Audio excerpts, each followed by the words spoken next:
Yes, so hopefully this will be the last time to say anything today. So I'm speaking in favour of withdrawing from NZUSA for three main reasons. First one is we currently pay $100,000 in levies to NZUSA, a figure which was actually recently increased at the previous NZUSA conference, despite assurances to the contrary from the Finance Committee that they would not increase that in our discussion in the executive meeting last week, and despite our protests at the conference itself.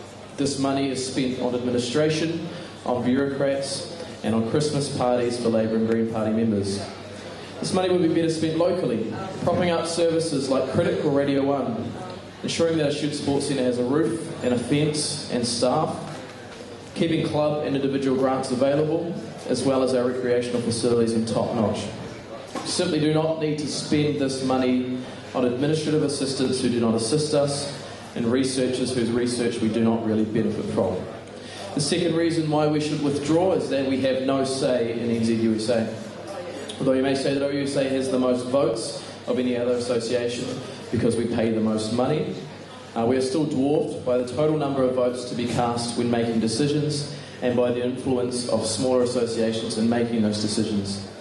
For example, NZUSA conferences are essentially dictated by the whim of AUSA, who have one vote in the conference totally.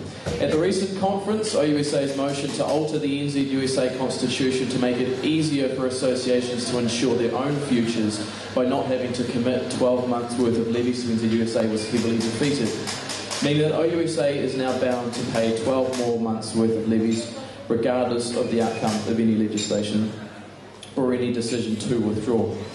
OUSA voted against the increase to our NZUSA levies, and also we voted for the replacement of David Doe as co-president and to replace him with Joe Hymas, who is president of the Polytech, who we felt they have been long actually underrepresented in NZUSA.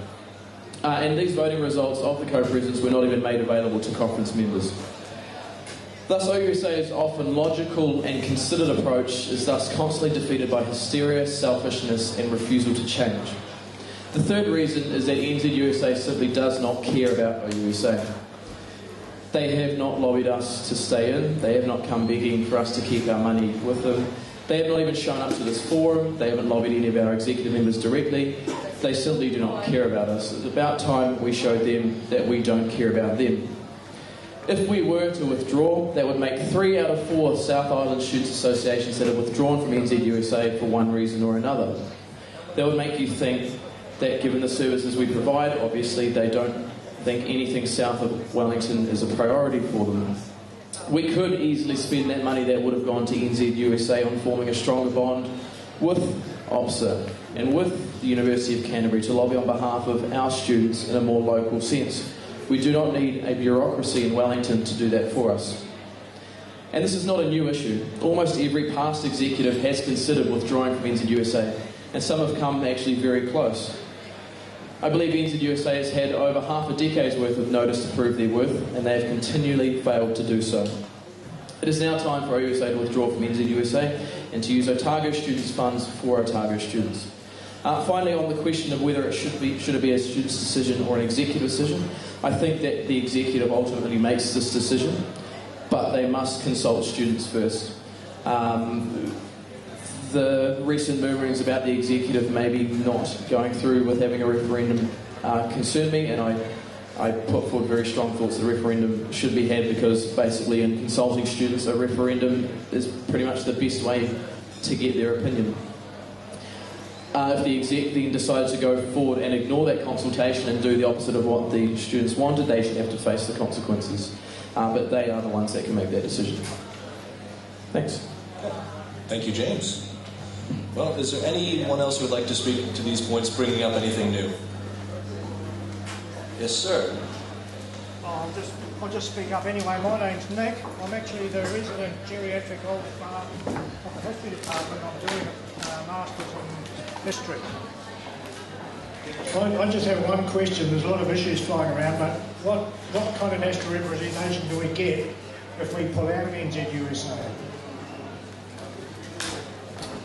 James? Incidentally, I'm not against lobbyists because you don't employ lobbyists for their knowledge of student technical matters. You employ them for their contacts in Wellington and for their knowledge of governmental processes. So you can do very well with the right professional, even if it costs money.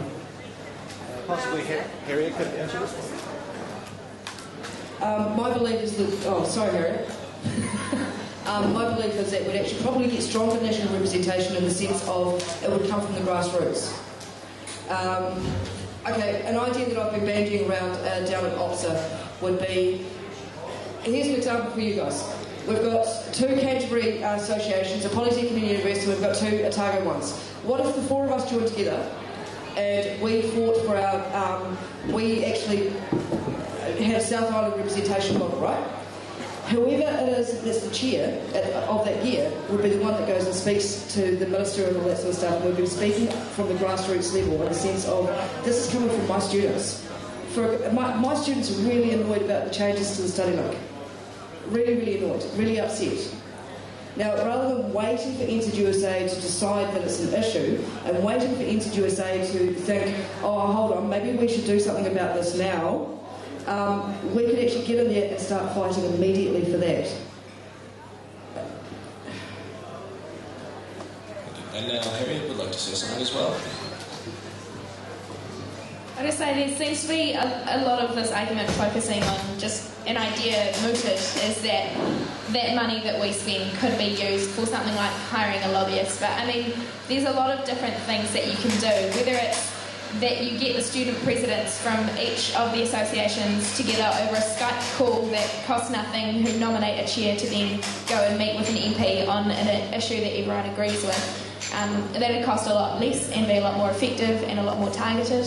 Or whether you get associations to pull, say, $10,000 each, that's a whole lot less, and do something like contracting a lobbyist who actually knows how to play the political game and knows how to make an MP listen and all of the political tactics, and is mandated and contracted to get a result that you've given them a target of. There's a number of different options, but currently we're not getting the benefits of any of those mooted suggestions. I mean, the main value that we have in being a member of OUSA is that we have a network and that we get opportunities to meet each other. But that doesn't cost $90,000 a year in a day and age where we have email and we can ring each other up.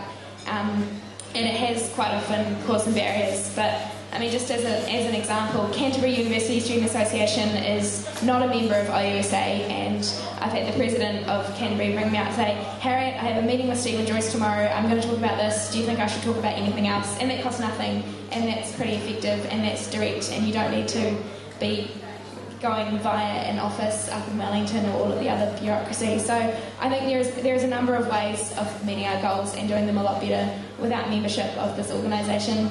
And the last point that I'll make is that all of the discussions around this internal review, it took many, many goes for them to actually listen and say, hey, we've got some issues and we don't like paying $90,000 when there is another association that pays $9,000 and gets more benefit.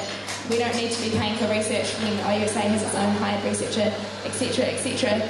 But the discussions never really took off until it was, hey, well, if we do this review, maybe we'll get Canterbury and AUT to join up again and then we'll have more funding. It's not about what can we do to make the current members happy, and I know there's others that are talking about withdrawing. OUSA's just withdrawn, Canterbury withdrew for a reason, and we're thinking about it for some clear reasons. A lot of people, even those that advocate for us staying in, have acknowledged that there are some serious problems, and the focus hasn't been on, okay, well, you're our members, we do what you want, let's fix them up straight away. It's been a very long, drawn-out process, all focused on how can we keep your money, and I don't think that's right or fair for spending students' money. Thank you, Harriet. Now, I believe there is a question down front. On the left, gentleman in the blue. My question was...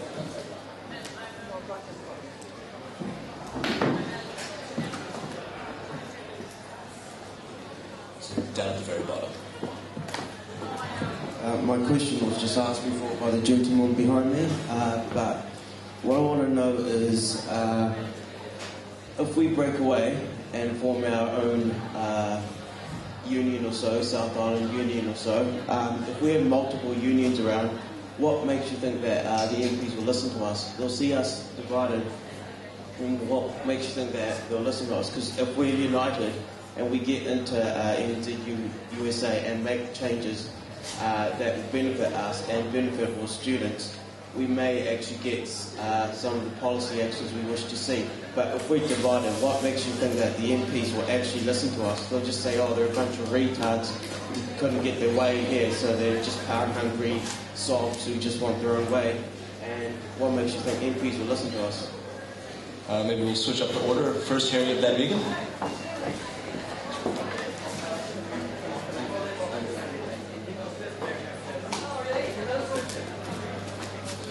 Well, I mean, the perfect example of that is that Megan and I both wanted to talk to Stephen Joyce about issues around study link changes, and in particular med students that get into medicine by doing a degree first may not be eligible to get a loan for, they may take longer than 7 years and need loans for more time than that. We wanted some clarification.